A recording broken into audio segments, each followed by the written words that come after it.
Now this is something I wish I would have had years ago. Something so simple, yet I didn't really know about them. God, it would have saved me so much time, so much backache. These here are just a bunch of 2x4s. I cut them about 16 inches length and then stacked it to where it's about 15 inches in height. And now, bro, if I could have done this whenever I was doing the transmission swaps on both Supras and this car twice, man, it would have saved me so much time. If you guys do a lot of work on your own cars and you guys do transmission swaps, things like that, dude, go. I mean, wood is expensive, unfortunately. But I spent about $75, $80 on all the wood and all the screws, and it is well worth it, man. This is absolutely incredible. This is my poor man 4-post lift right here. So we're gonna be doing a custom exhaust build on this car. So what we have now is, you know, front exit exhaust. Basically, you know, there's 2 turbos and it comes out on each side. This is probably the best thing you can do as far as performance. You know, as far as performance, it helps with spool time. You get a few more extra pounds of boost. It's you know, it's all around really good setup. The only downsides is that it is extremely loud. I can't really drive anywhere at nighttime because everybody hears me. I can't turn on the car at nighttime because I'll wake up anybody around me. So I'm gonna build something that's gonna combine this with a tailpipe exhaust.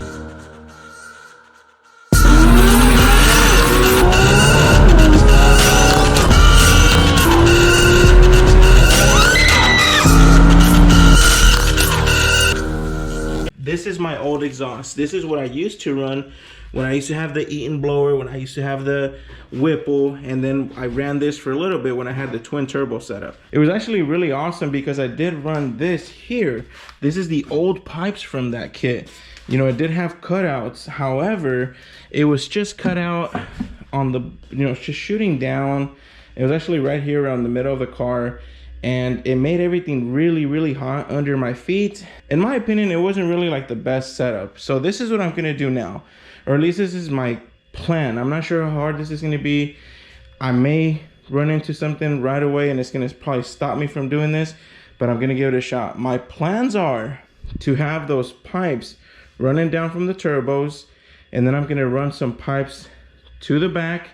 I'm going to be making a custom X-pipe, which is the reason that I have all this stainless here. I'm probably going to be using this is all 3-inch pipe, you guys, by the way, all 3-inch. I'm thinking about making an X-pipe with these 2 here.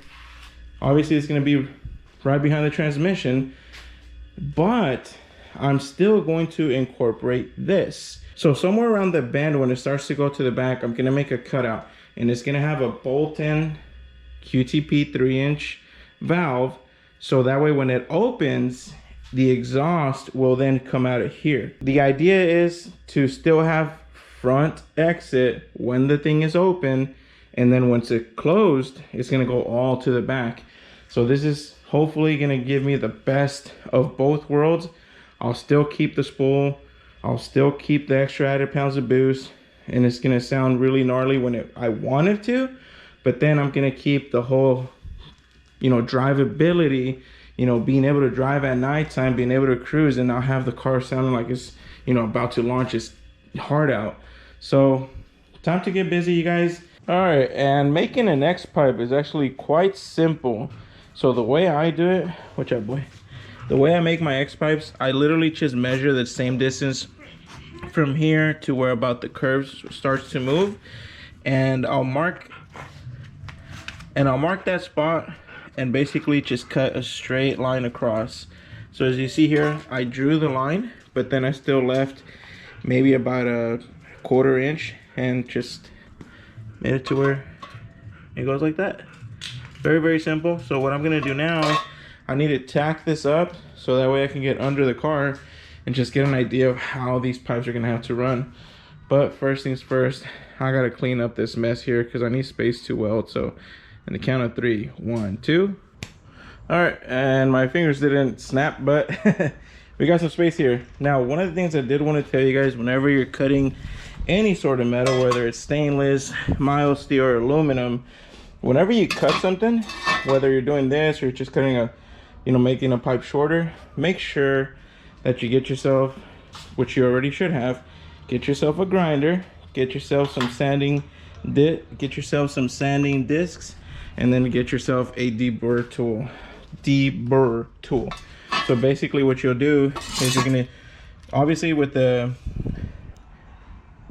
grinder and your sanding disc, you're gonna cut off as much as you can, and with this you're gonna go in and cut out whatever you can from the insides to make sure that you don't have any sharp edges and you don't cut yourself, and also makes for a clean job. So basically here, this is what we're gonna be doing. So these are the two sides, and we're gonna be welding them up.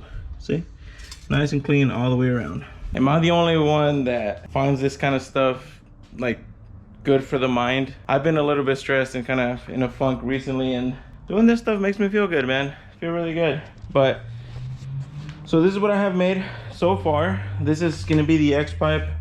I tried to make it to where it's as thick as possible here in the center. I don't want it to have too much back pressure because it is a turbo car, right?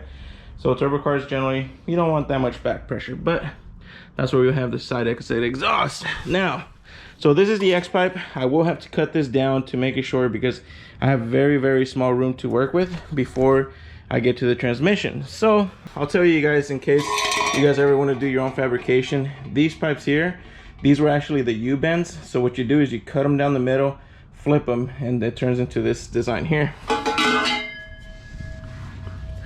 which would be perfect for this. So as you guys can see here, let me pull myself a little bit back. You guys see that where the transmission is? I have to go around the transmission and then I have to connect here. So obviously you'll have one on each side, and then I gotta cut this obviously, but in between here and here, before I get to the trans, I need to find a way to put the X-pipe here. So yeah, this kind of stuff takes time, you guys. You definitely have to be creative. You definitely have to be creative and just play around with it, man. It takes trial and error. All right, boys, it is the next day. I am exhausted. I'm all cut up and bruised up from getting in and out of the car. These definitely help, gives me a lot more height, but still pretty tiring getting in and out from under the car. So this is what I've done so far. Here we go. We got an X-pipe, custom X-pipe, connected to the catback, running all the way back. I used the ball fittings here just to give myself some, you know, flexibility as to how I can move it. Now I do have the X-pipe zip tied there and there, so I can have it exactly where I want it to sit, because once I put the V-bands up here, those V-bands don't have flexibility. They're just there, exactly where you put them. So I'm gonna mount the X-pipe here, and then once you tighten up the V-bands, this is not gonna move.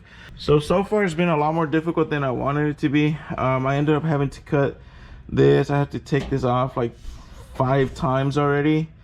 But so far it's looking good. Just a lot of work. So now one thing I did do, these pipes here, I did lower them about 1.5 inches on both sides, so the ground clearance will be a little bit less on these sections of the X-pipe. But I mean, it's not going to be too bad. Whenever I had the Cook's long tubes, those sat even lower. But the reason I did that is because on this side I do have my power cables, you know, because I run 2 power cables, and then on this side I do have my fuel line. So I didn't want it to be too close to those 2 things, so I figured I'll sacrifice a little bit of ground clearance and not heat up my power cables nor my fuel line, which the fuel line should be fine. It's actually on this side and not on this side, but either way, I wanted it just to be even-ish. You know, and I'm making it as even as possible, you guys. So the problem whenever you're building an exhaust system is that you should always work one way back, or I mean from the back to the front, or from the front to the back. Just work it one way. My problem is that I'm working from the middle both ways, you know, from the middle forward and then from the middle back. So it's a lot more work. It is a lot more, you know, finessing and trying to get everything straight. Like once it's all said and done, it's gonna be really nice. What the hell is this? Oh no. This is dog food. I think a squirrel got in here. What the fuck? Alright, well that's another problem. There's literal dog food on my engine. Anyways, what I was trying to tell you guys is that in order for me to do that, I have to remove the downpipes. And removing the downpipes in this car is a shit show. It is so bad. No space to do anything. So yeah, I mean, I think this turbo, I have to even unbolt it from the turbo manifold. This is the worst part of it. Like I'll do fabrication all day and be fine with it, because I mean, at the end of the day, I do enjoy doing that. But this is the part that sucks. Everything in this engine bay is crowded, extremely crowded. With the twin turbo kit, it's rough. So y'all pray for me. Never mind, boys. I'm gonna redo this X-pipe. I figured I gotta do it right. I'm gonna shorten this. I'm gonna move this and push it that way. That way I can get some more space, and I'll push the X-pipe up. I'm not gonna be able to sleep at night if I leave it like this. So time to redo this. Do it right the first time. All right, boys, and just like I had previously mentioned, I think I jinxed myself. Not really, I kind of anticipated, but I did run into a lot more obstacles. So as you guys can see here, a lot of the car is taken apart. I got the coolant tank removed. This wastegate is really loose on here. I've had to, remove a lot of stuff just to make this all fit. So this here is one of the downpipes, which I've had to remake, unfortunately, just to make all this work. I had to turn that pipe about 90 degrees. I added a pipe, cut just to kind of angle the pipe a certain way, because the way everything is down here, it's very, very complicated. So you guys see that turbo pipe right there? The downpipe comes down here, right next to that, over the control arm and into the back next to the transmission. Very, very tight fit. Which is the reason I added that pipe cut. Now the downpipe on this side, I'm about to show you guys a cluster F. Very, very difficult to understand why it was built this way, but I mean, that's just the way it was. So the downpipe used to come, there's a turbo right there. It used to come down through here, go through this very tight hole right here, and go out that way. And then I cut it to make it go out that way. However, the way I want to do things now, if I did it like this, it is going to be literally impossible for me to fit it through here, because it just literally doesn't fit. I'll have to remove the turbo, and it's just too much of a pain in the ass. So I'm remaking the entire downpipe. I'm making it go down from here, actually from here. I'm making it go down here, go under the coolant, here next the coolant pipe next to the radiator. So it'll go down right here. As you guys can see, it's like a plenty of space too, so it just makes sense. It's gonna go down here, go across, it's gonna bend 90 degrees here, and then I'm gonna run it up over the control arm, and then here's where I'll make that extra fitting where here's where I'm gonna make that extra pipe where it's gonna go out the bumper. But yeah, and then this way, all this stuff, that's all this mess here is not gonna get like super hot with the downpipe anymore, and hopefully with the air flowing from the bottom of the car, it's gonna cool down that pipe, so it's not gonna heat this up too much. So installing and removing this will be a breeze compared to what it was before, because I'm telling you, removing this downpipe was painful, man. It was hard, extremely frustrating. So the way I'm doing it now, both sides are going to be extremely easy to work with. I did redo the entire X-pipe, man, pretty much. I had to cut these off here, kind of make these ends a little bit closer. I shortened these out. I shortened that out. I tucked it up. So basically now, whenever you're looking at the car from here, you can't even see the X-pipe anymore. You guys remember before you could see the pipe right here? The way I made it now, you can't even see shit, dude. Like the ground clearance is perfect. And yeah, I figured, just do it right the first time. And then the tailpipes, had to modify those too.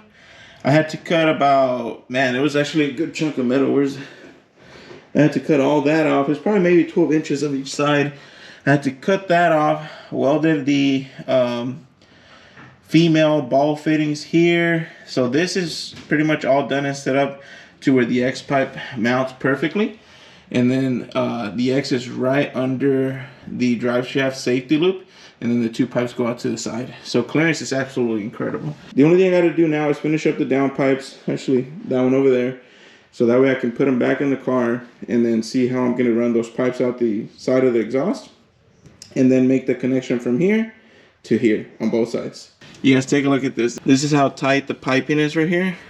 And which is the reason that I made these. I needed the car to be at ride height just to see how much clearance I have with all this turbo piping, because it's not much, man. Check this out, boys. Freehand.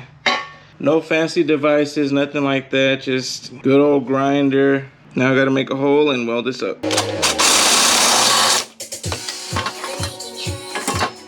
Alright, boys, and it's time for another update. I've gotten a lot done since the last clip, I think. I'm losing track of time here. I've been out here for 10 days, including 1 weekend. And it's not 10 full days, you guys. I do have my day job. So basically after work, I come out here and I start working on this thing. And then I start to make time for my family. So roughly 3 to 4 hours during the week. Weekends, a lot longer days. But here are the downpipes. Downpipes are all finished up, welded, and wrapped. I always wrap anything that's here in the engine bay to kind of keep the heat from spreading out everywhere else. Now, in regards to the X-pipe and the tailpipes, those are also done, all fully welded and bolted up. As I was saying before my camera died, I hate these damn GoPros now. X-pipe and tailpipes are all fully welded. The only thing I gotta do is make an two extensions from here to about here, add 2 V-bands, and then the last pipes, which will go from this V-band to the V-band on the downpipes, and she will be done. Almost there, boys, almost there. All right, boys, about to close up shop, calling it a day. Got the downpipes back installed in the car. And I did the extensions for the X-pipe for the V-bands. There they are. Got that all welded up. Just need to weld these 2 right here. Getting close, boys. Getting close. All right, boys. It's time for another update. This has honestly been a lot more work than I really anticipated. I mean, this pretty much every single time that I set out to do a project, it's always a lot more work than... It's always a lot more work than I anticipated, but it's fine. It's just part of the game. But I should be able to finish it up today. I've had some really long nights. I've had nights where I sleep maybe 3 or 4 hours because I'm out here so late. Then I got to go to work the next day. But long story short, I have pretty much everything done, except I need to do the little side exits. Those are the pipes there that connect from the down pipes to the X-pipe. Here, you guys will see that I have actually done the... What's up, Papa? This is the pipe here that will... No, this is a Cobra. What's it? That's a Cobra. Cobra. Yeah. This is a little pipe here that connects to the side exit. That one's all done. You have to use pie cuts just to kind of get the, you know, weird curves going out. So the only thing I got to do now is go from that cutout to that exit there. And that should be it. The only thing I am going to be doing is I'm going to be wrapping this. Just because, you know, there's other stuff around here that I don't want to get too hot. I need to wrap those. So basically anything from here back is wrapped in header wrap. And from there backwards, I'm not really worried about anything. So one more pipe to go. A little bit of welding, wrapping, and she will be all done. All right, guys. So it is all done. I just rigged up the harness here. I got some power off the fuse box and I closed the cutouts. So when I turn it on, it should come out the back, but the car's all done. Everything here is wrapped. All this stuff is bolted down. Like, I mean, the car is ready to go. All I got to do is just put the switch here inside the car, which should be fairly easy. But 14 days of work, 2 weeks, 2 weekends, every single day after work, past midnight, 1, 2 in the morning, the car's done. Let's hear this baby for the first time. I'm kind of nervous, man. My heart is pounding because this has been a shit ton of work. You want to record? Yeah, with your phone? my phone. Oh, man, I'm nervous, man. I'm going to put from right here. Yeah, we are. Can I record like this? Huh? Long ways? Or not? Whichever way, doesn't matter. Whichever way you want. Oh, boy. There.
Oh my God. That's it right there.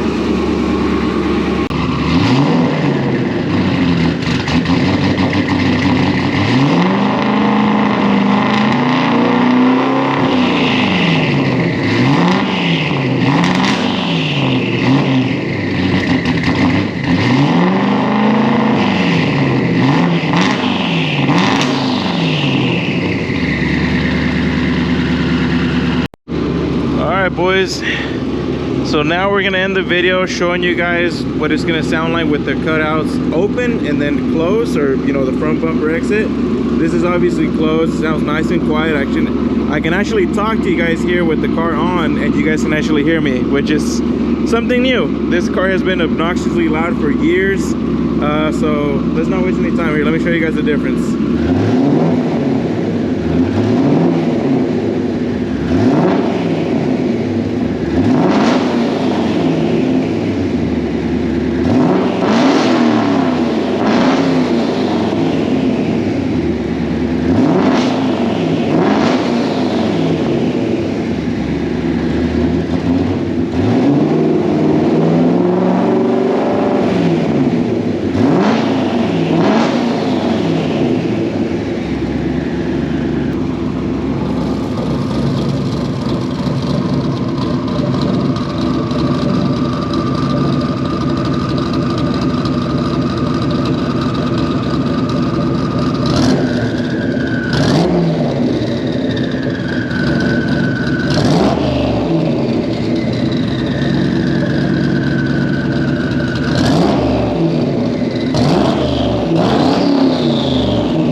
I turn off the car, then the dogs come out.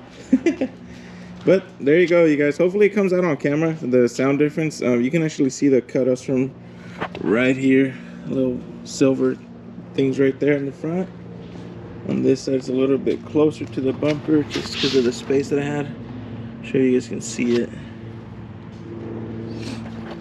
But that was a long project, you guys. Very long project. Redid the downpipes, the pipes that connect from the downpipe to the X-pipe, whole new X-pipe, customized the tailpipes. Pretty much did the whole exhaust on this car, and I'm very, very happy with it. I think it sounds absolutely incredible. It kind of gives you like the best of both worlds, because it's the best of both worlds in many different ways. Sound, power, just like the overall function of the car. Now I actually have like a regular street car, or I could make it sound like a race car if I really wanted to. What's up, boy? But that's gonna wrap it up for this video, you guys. I'm gonna go ahead and let you guys go. I've been actually really sick these last 2 days, so I'm gonna go and try to edit this video. And yeah, I've got a lot of videos I gotta edit, so, but I don't feel too great. But all right, I'll catch you guys in the next one, and thank you all so much for watching this. Later. Oh yeah, and before I forget, remember I tell you guys I was really shooting for really good ground clearance. This is what I ended up with. Get back, boy. So as you guys can see, it is probably maybe half an inch under the welding rails here. So ground clearance was pretty much perfect. I mean, this is actually really, really good compared to the stuff that I used to have. Like, I used to run, when I had the Whipple back in the day, I used to run Cook's long tubes and Cook's X-pipe. That thing was like that far from the floor. So this is probably the best ground clearance exhaust I've ever had. And thankfully, like I say, it's something that I made myself. But, all right, boys. See y'all later.